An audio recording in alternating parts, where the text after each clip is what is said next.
Are you tired of self-doubt holding you back? Have you ever wished you could have the confidence to face your fears, go after your wildest dreams, and the tools necessary to live your best life? Hey there, amazing listeners. I'm your host and author of How to Grasp Confidence and Own Your Power.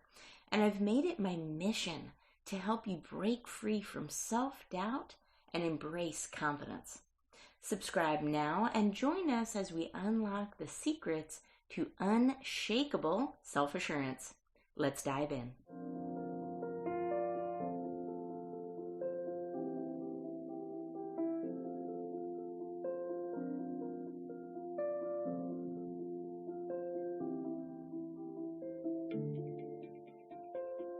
My next guest has one of the most incredible stories I have ever heard. And I interview people every single week, so that says a lot.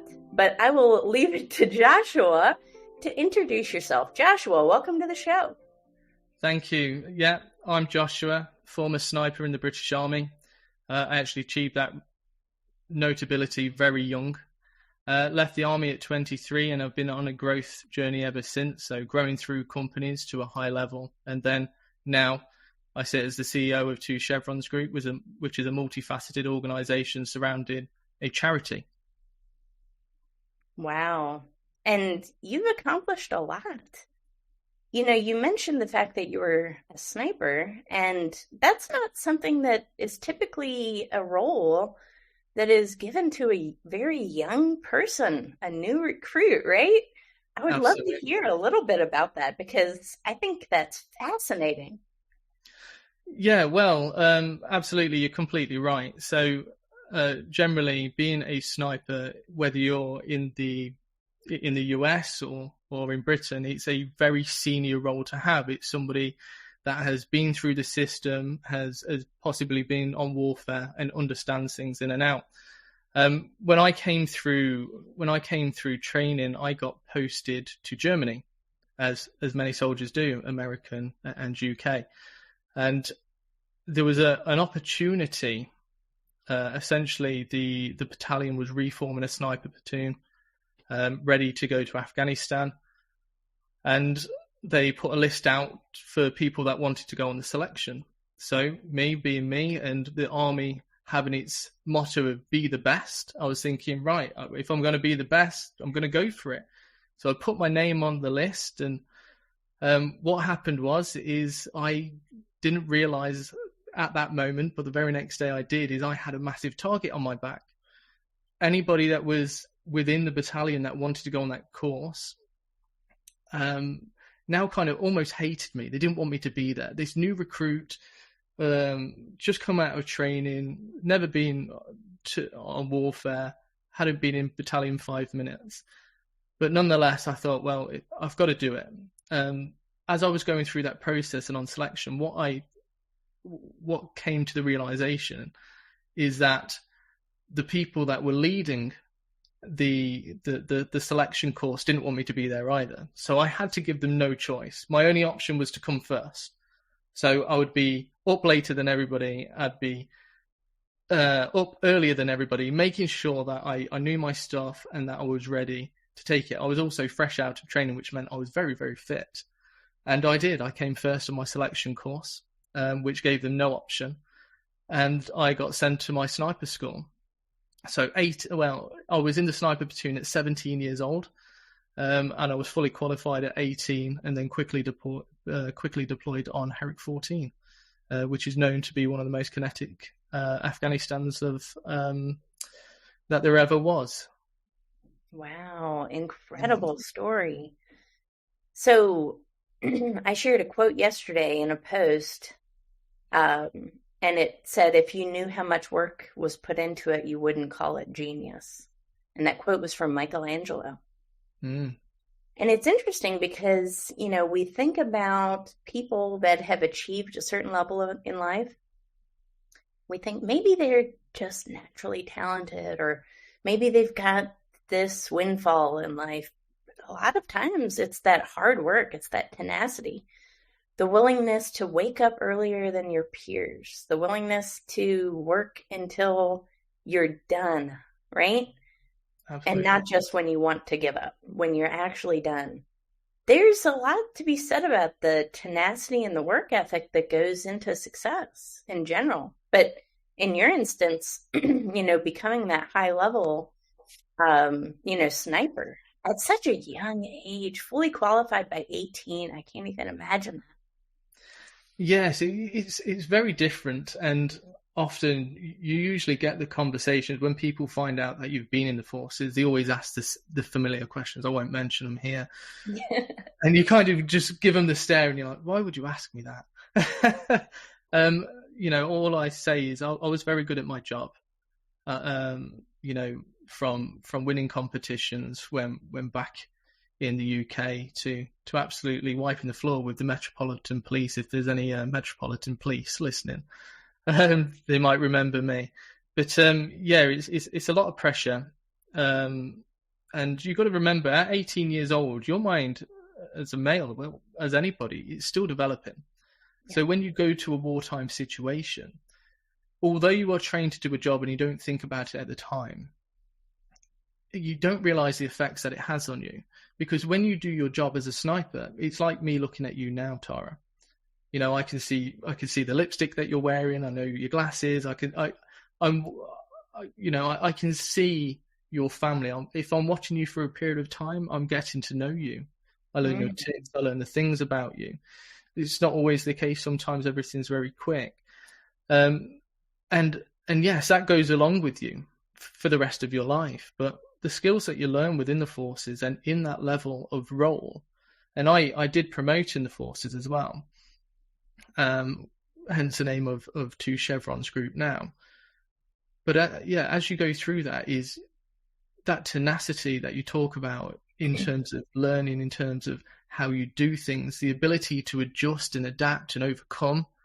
They're all the foundations that you find out that you really need in business. Right? Yeah. So everything that I learned in the forces, it was an easy translation when I realized what it was that I was doing and succeeding at in the civilian world, to go, oh yeah, if I just take a step back in this moment, I'll realize what I'm doing now. And that's what was happening to me as I was working within organizations and why I was promoting so quickly. I mean, I'm not old. I'm only 31 years old. I'll be 32 this year. And I've been to the top of organizations. I've made £1 million decisions, and that became a part of my every single day. Especially when I was doing turnaround projects for underperforming businesses. And when I was early out of the forces, my terminology, how I spoke, my communication skills weren't there because I was just a soldier. I joined at 16, I left at 23. So there was no university or anything like that. It was army and then business. And I remember walking into managing directors, and this kind of said, "Who are you?" And I said, "Well, if you listen to me, mate, you're going to succeed. And if you don't, you probably won't be here in 6 months." And that was how I spoke. And a few years after that, when I was given a project, and the project was a £20 million growth project, and I kind of, at that period, I thought, right, I need to really take a step back and say, what is it that I'm doing? And in them moments, I realized what I was doing was using these military principles of leadership and everything else in terms of planning, how we plan a battle attack or something like that, and using these civilian business terminologies and frameworks and just putting them together. And what was happening was success. Everywhere that I went, any project that I touched, it turned into a success, which got me a name for myself. And again, when you get to the point where people are calling you instead of you having to apply for jobs, that was a very nice point to be at. And it really did start me off on my journey. But I always knew that with this tenacity and everything that I could potentially achieve, that I didn't always want to work within the system. I wanted to be able to work on the system and be able to grow people and own my own business and develop it in the ways that I wanted to, hence where I am today. I love that. And, for everybody's benefit, you wrote a book about this, right? So, Yes. and I just want to mention that because there is a QR code here at the top of our screen to scan for pre-order, because Joshua is an author. And tell us a little bit about your book and what it means to businesses. Yeah, so well, obviously you know about the book, and now everybody watching this does. You were the first person to know, and just for this podcast, when me and Tara first caught up, we had a great in-depth conversation, and it really reconnected me. I think sometimes we can get so busy with our day-to-day lives, we can disconnect from the things that are important. And I mentor people all the way across the UK, even some people over in the USA as well. And I say these things all the time, but sometimes we forget about ourselves. And after our conversation, I reconnected with what was important. And I had been sitting on this project for a while, and I thought, right, I'll get off there. I'll just do a little bit day by day. And we got there, and it got done. So the book is called The Fundamentals of Becoming a Badass in Business. Now, I'm a soldier. I would say I'm a little bit of a badass, but it translates all the way. Well, other people would say otherwise, right? And they would say I'm full on. But I think it's nice to have a persona and have an energy about yourself when you're in business. And when you're making decisions, understanding the full concept of a business is really important. This, aside from the skills that the military and that I've learned, and the educational courses and everything else that I've been on in this civilian world, one of the things that got me through is that I read a lot of books. I wanted to understand how a business works. I didn't want to just understand how operations worked. I wanted to understand the supply chain. I wanted to understand what a P&L was. You know, what is profit and loss? What is that terminology? How does it break down? What does an accountant do? So when I would make a decision in a business, it would be a very well-informed decision, and it would always be at the betterment of the business. And that helped me stand out among all my peers and anybody that might have been above or below me, because I am asking questions about other aspects of the business that it might affect, which helped me churn on. So this book is really a concept. It's a mindset. It goes through, having a badass mindset all the way through to future-proofing your business. Now, if you are an individual and you're looking to grow within your business, this is a great book for you. And if you're a business owner looking to grow your business, this is also a great book for you. It tailors both, because I was once in a business and now running a business. Mm-hmm. So I think that is the essence of it. So it goes through building your empire. There is can we swear on here? Technically not. Okay, so money talks, BS walks. Influence and manipulation. So that looking at the different sides of things there, leading like a legend, innovation. There's 12 chapters. They're absolutely brilliant. It gets very practical in some places, because I think it is very important to understand the practicality of things. And what I try to do with this book is not go.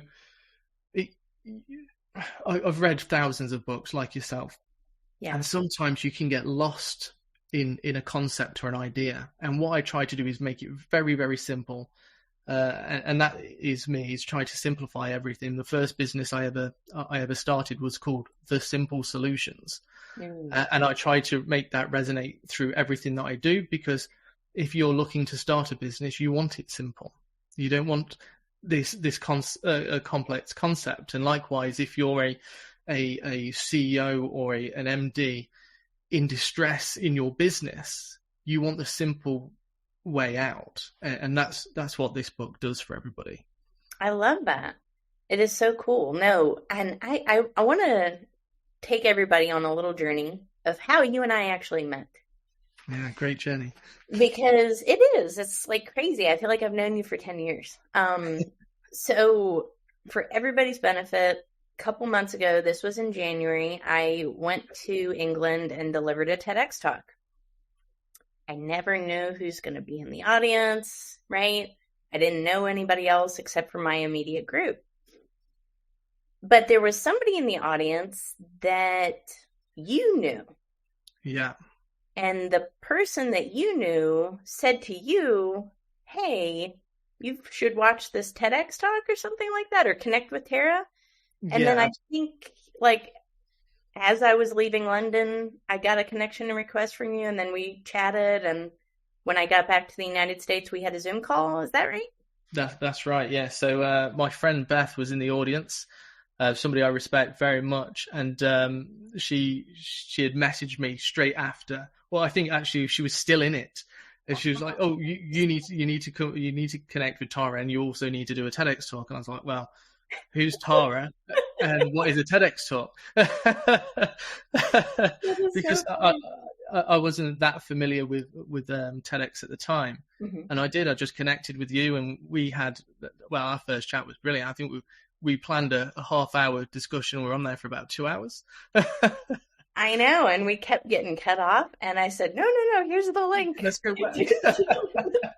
That doesn't happen very often, but we had such a profound and moving conversation. And I'm a crier, I'll just admit, right? So I'm an emotional person.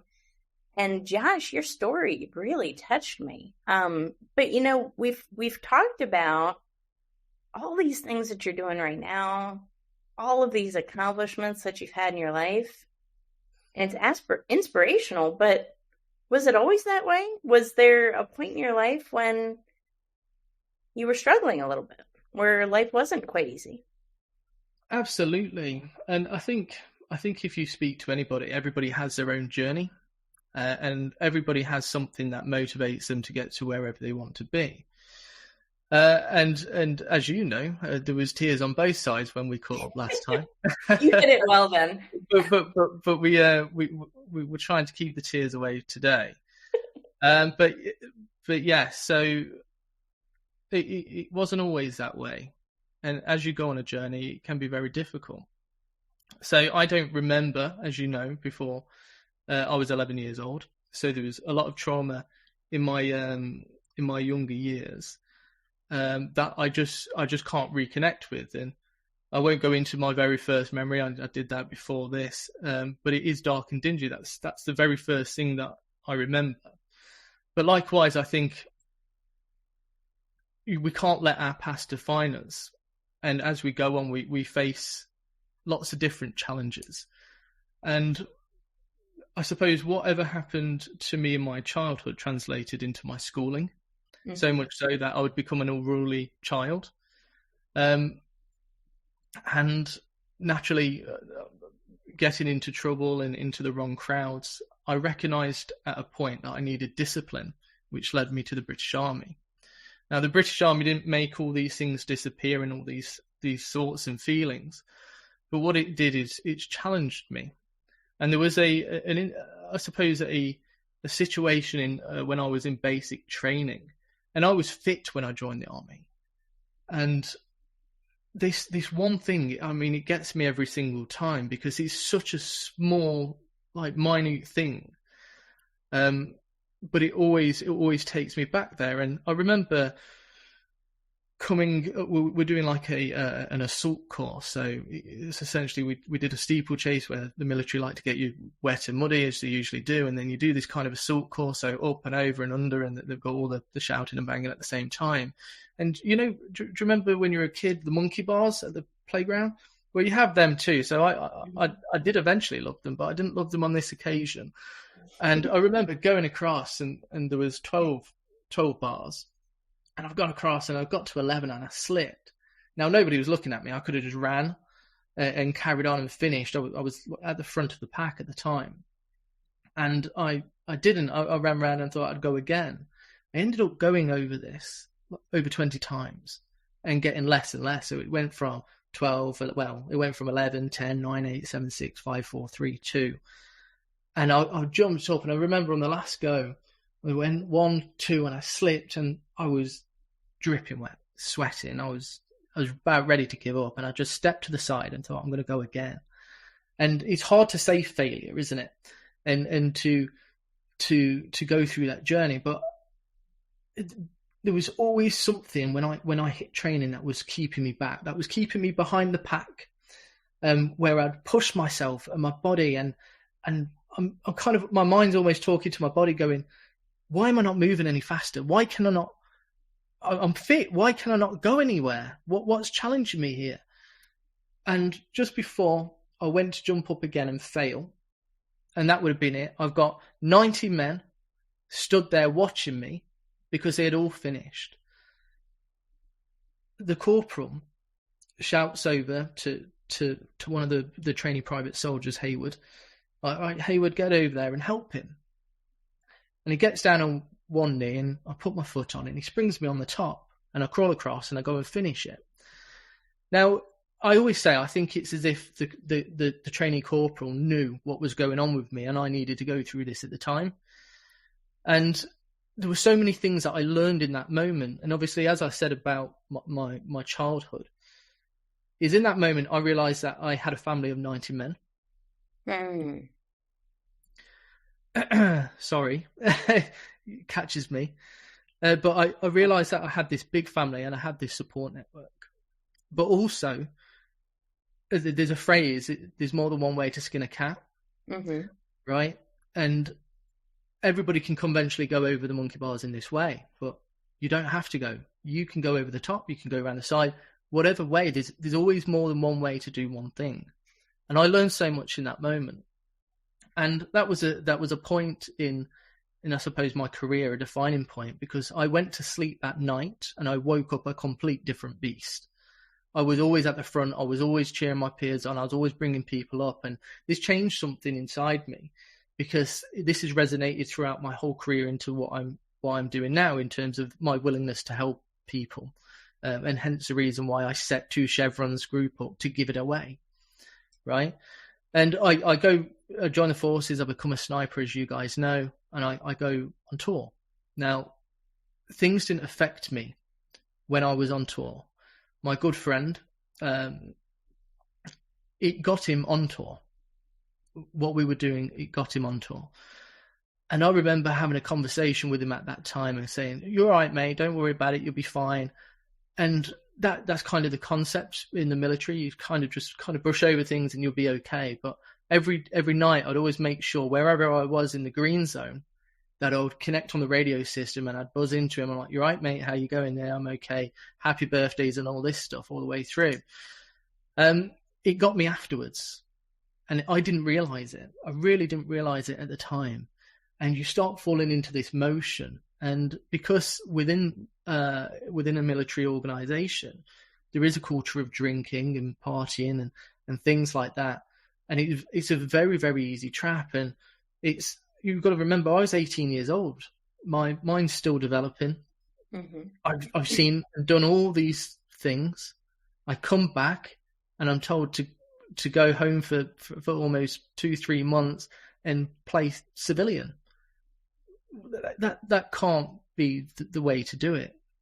It really just can't. And looking back now, these are the things that through the charity that we have, Two Chevrons, these are the concepts that we're trying to change. Because I came out and I fell into this trap. And I didn't realize what I was doing. I was spending money. I was doing things or spending money that I didn't have. And I then spent so many years trying to fix that. And it wasn't until about 12 months after it really just clicked for me. And I always define these as clicking moments. You'll hear that throughout. When I joined the army, discipline, click moment. This was a click moment too. And I was just like, I can't live like this. Nobody else is going to fix this for me. I have to fix it for myself. I'm in the army. I want to be the best. I'm a sniper. I'm supposed to be the best. I need to get back on the horse. And that's what I did. And overnight, I changed my concepts and I went again. And this has been a reoccurring thing throughout my life. But when I went on tour, I actually lost my hearing. And we managed to cover it up for a few years. So I was in a big battle. I was in a sniper's position and nobody knew I was there. And a tank drove up alongside me. Now, this battle, it was crazy. You know, airstrikes in, snipers doing our job. We got people down on the ground. And this tanker drove up alongside me, not knowing that I was there, and I was on the barrel end. And it fires, so I get this pressure. I just remember my head feeling like it was about to explode. And I can only, for people that have not been in the military, I can only refer people back to films when somebody throws like an EMP grenade in and they're feeling a bit shocked and dazed. Well, that was me. And what I did was stand up. A sniper standing up in the battlefield shouldn't happen. And I can just remember being in this daze, and I could now see bullets chinging off the side of this tank that was next to me. I'm looking down, I can see the bullets dancing around my feet. And I go like this, and my hands were covered in blood. Covered. Now I wear hearing aids. I've got my case here. I wear hearing aids to be able to hear now. But I was in agony, absolute agony. And I remember getting back to my patrol base and talking to my best friend and going, I'm done. That's me. It's over. And there was something that happened at the start of my tour, which changed my mindset when I was on there, which made me feel like I needed to protect everybody. So much so that when I got to the end of the tour, I wanted to extend. I was like, right, I need to extend. I'm not leaving. The next battalion that comes through, I need to protect them too. And this really set off a journey. So when I was 23, I was let go from the forces. I didn't meet the medical requirements anymore. And how do you adjust? All I know was being a sniper.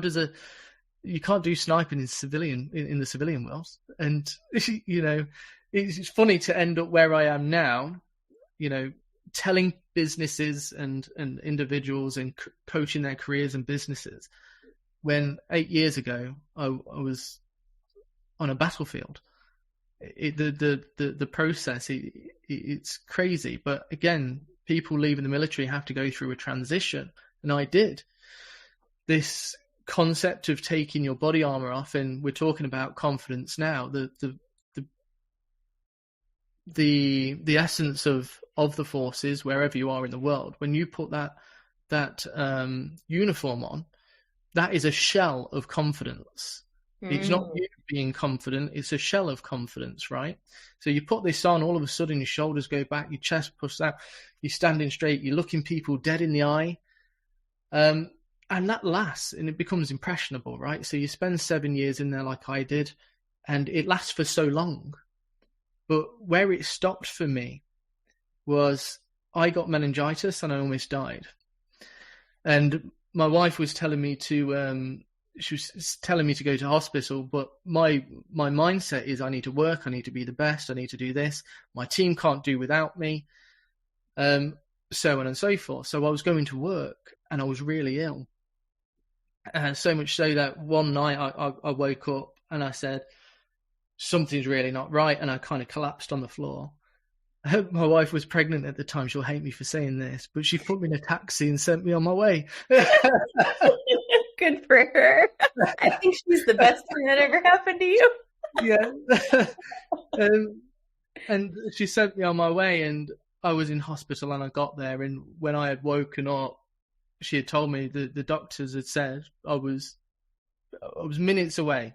The Walking Dead. Yes. I was walking dead. My blood pressure was non-existent. And this was in the November. Now, I already have a son. He was 3 at the time. He would have turned 4 on January the 5th. But on Christmas Day, you know, less than 2 months later, he had a seizure. Oh my! So he just finished opening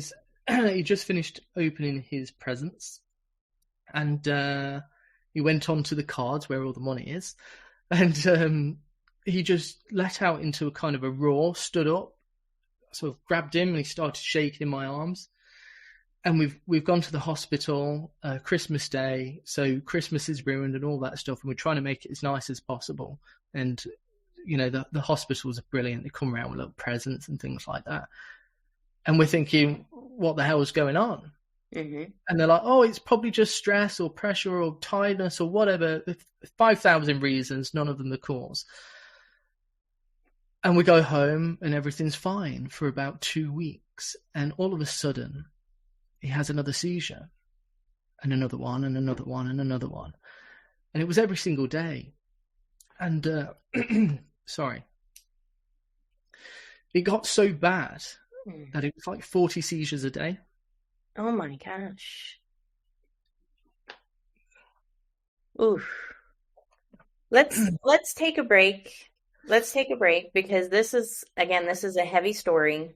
So let's take a break for just a moment and hear from our sponsor, and then we will come back. And I want to hear the rest of this story. So hold on for me just a few minutes here. Are you looking for a healthy alternative to snacking? Redo Bars, designed in Sweden and manufactured in the United States, provides a convenient plant-based protein bar that satisfies with every bite. Visit their website to learn more. Happy snacking! Okay, we're back. You're back. Your son, your beloved son, at such a ripe age of 4, is now having 40 seizures a day. Yeah. I'm a parent. I can only imagine the gravity that feels like. You just feel like the whole world's on your shoulders. Take us into that a little bit, Josh. Yeah, you essentially try to, for somebody like myself as well, that's come from a military environment, is I'm still transitioning. Okay, I'm still trying to adjust to this civilian world. So I'm going through my own things. Mm-hmm. I get poorly, so I'm still recovering. Mm-hmm. And then this happens, and it's like trying to control the uncontrollable. And what do we do when that happens? I've got all these things going on. And it sounds selfish because, like, he's got all these things going on, and I'm having my own kind of situation that I'm having to deal with at the time, and it was difficult. It was so hard, man. It was, yeah. I can only say, and it comes back to that confidence thing: is you try to control this situation that's uncontrollable, and you go through the motions, and you try to hear the doctors, and one of the doctors came in one day and said, you know, he's going to die. And you have to process all these things. And it's very difficult. It's very, very difficult, but you try to remain positive for them. And I'm trying to figure my stuff out a lot quicker so I can be more effective for them. Now, my wife, she's solid as a rock. She's brilliant, and she really did carry us through that time. And we got him on medications, and the trial of going through medications was horrendous. There was moments where he was on certain medications, and he was like a shadow of himself. And we were going through this for years, and luckily enough now he's 2 years in remission. But it was years and years of trying to solve this issue, or for him trying to solve this issue, always in the hospital, dealing with ambulances. And then as I said, my wife was pregnant at the time. Then him being in hospital at the same time that the new baby was coming along. And I remember my wife telling me that she prayed the night before of her birthday. And she essentially prayed that it would go away. And since then, he's never had a seizure, right? Which is crazy in itself. But I think it's important that when you go through situations that you have to believe. And all the way through this, I still have to be a dad. I've still got bills to pay. I'm still trying to grow and succeed. And trying to find a balance where you can work and still be a high performer is a challenge in itself. And again, I have to attribute that back to my wife, because she's amazing, but also back to the military, because if it hadn't taught me to deal or to be able to perform in these high-pressured situations, I possibly wouldn't have got through it. Yeah. With everything that I had going on at the same time. And they're the good things that the military give you. There's a lot of bad things that it gives you as well, but they're the good things. And when we say, you know, was it always this way? Is no, because during the time when my son was poorly, I closed the doors and I didn't speak to anybody. And when he got poorly, I decided I stopped drinking. I've not had a sip of alcohol ever since, because I always thought I needed to be ready to jump in a car to take him to the hospital. I never wanted to be incapacitated in any way.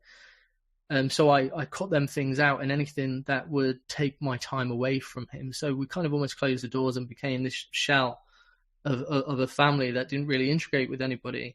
And with confidence, I think there was a podcast that you're on where you said, that you were leading, where you said that you always felt confident. Is that right? Oh, me? Yeah. Definitely not me. Oh, okay. Well, there was something in that podcast where it came out like that, or the way I processed it anyway. But I think confidence it's a bit like fear. You have to face your fear and repetition within something. And that was that for me. Is if something's not practiced over and over again, you lose it. Now, I was very confident when I came out the forces, and that lasted me so long. This happened, I closed the doors, boom, confidence is gone. And then I had to relearn it all again. So what's interesting is, you and I have had hardships in life. Childhood, those adversities, right?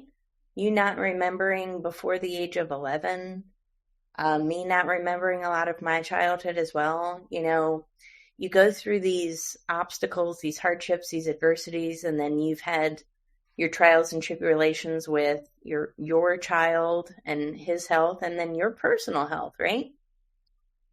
And it wears on your confidence. And the thing about it is that it can be brought back. Absolutely. And just like what you're saying, through repetition, I was telling somebody this yesterday, somebody who I mentor, and I told her that you'll never, I asked her, she was saying she's not good at marketing or something like that. And I told her, I said, have you ever watched somebody run? She said, yeah. And I said, has that made you better at running? She said, well, no. I said, okay. So how do you get better at running? Well, you have to run. I said, oh, okay, right? It's the same thing. Whether you're learning how to run a business, whether you're marketing, whether you're launching a podcast, writing a book, it doesn't matter what it is. Whether you're trying to get in shape and work out, you don't get better by thinking about doing these activities. You don't get better by watching somebody else do these activities. Really, the only way you get better and refined is by you doing the activities. Absolutely. What does that do over time? It builds confidence, right?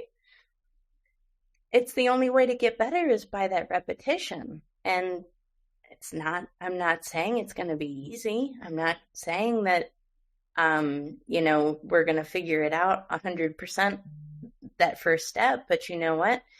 The more repetition you do, the better you get. And if you do something a little bit every day, by the end of the year, you're a master at it. I couldn't agree with you more. And it's that repetition of doing things. And that's what I had to relearn.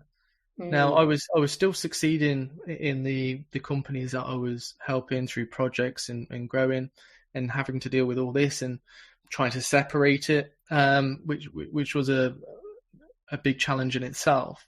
So you can perform in one place and come home and then perform to be the dad and husband and everything else. But essentially I had to relearn to be confident. I had to relearn to speak to people again. I had to relearn to do speaker sessions and stand in front of, even 20 people. I remember doing it for the first time and going, "Oh my God, this is scary," knowing that I stood in front of 500 people and delivered presentations and sessions before. And you do, and as you say, it's that repetition of going back through and also setting yourself goals and understanding what's important. Why am I doing this? And likewise, just reconnecting as I did when we spoke to you, and then finishing this book, is why am I doing this now? What is my purpose? What am I trying to do? And I think it's important that we revisit that every so often, just to make sure, one, we're aligned, and two, it might change. your purpose might change, and that's okay. Mm-hmm. And I deal with a lot of clients that are specifically looking for new careers, or they want to change the concept of their business ideas or their businesses that they're already in. I'm like, well, this is okay. Don't worry about it. Let's talk through it. Just you're not one fisherman in a boat. You know, there is thousands of people out there just like that, and that's okay. And we talk through it, and we get to a point, and we develop a plan, and we go for it. And that was exactly the same for me. Is I reconnected, and I said, why am I doing this now? What is it that I want?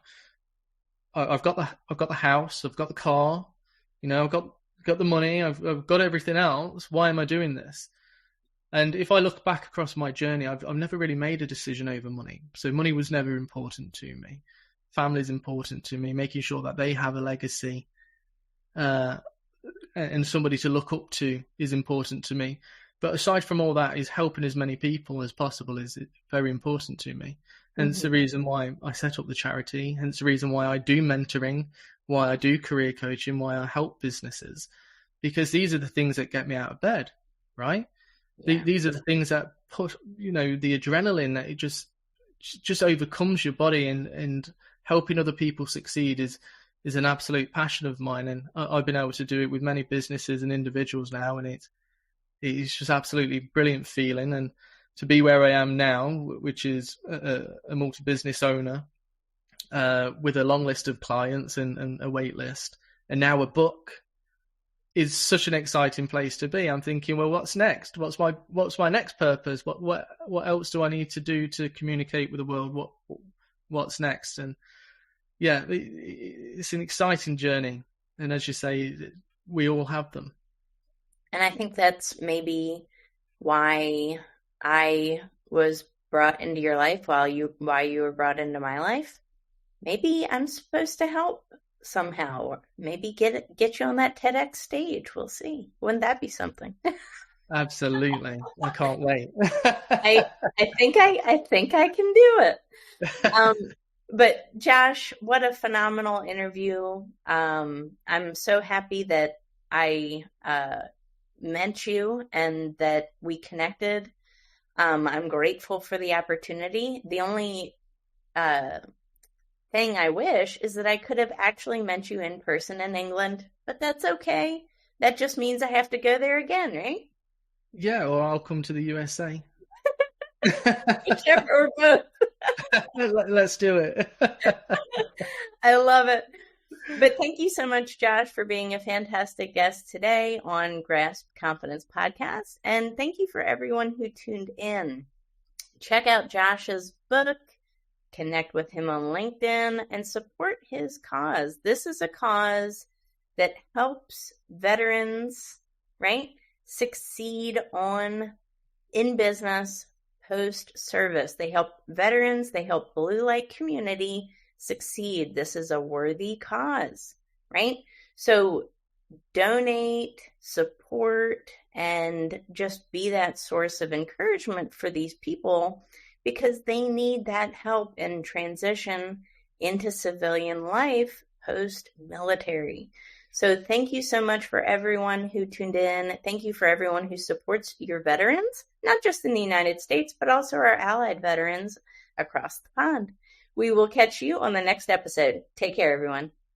And that's a wrap for this episode of Grasp Confidence. Thank you for joining me today and investing in yourself.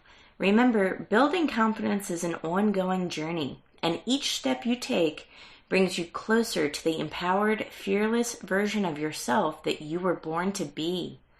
Don't forget to visit my website, follow me on social media, and purchase my book, which is available on Amazon. Thank you for listening. We will see you on the next episode. Stay confident.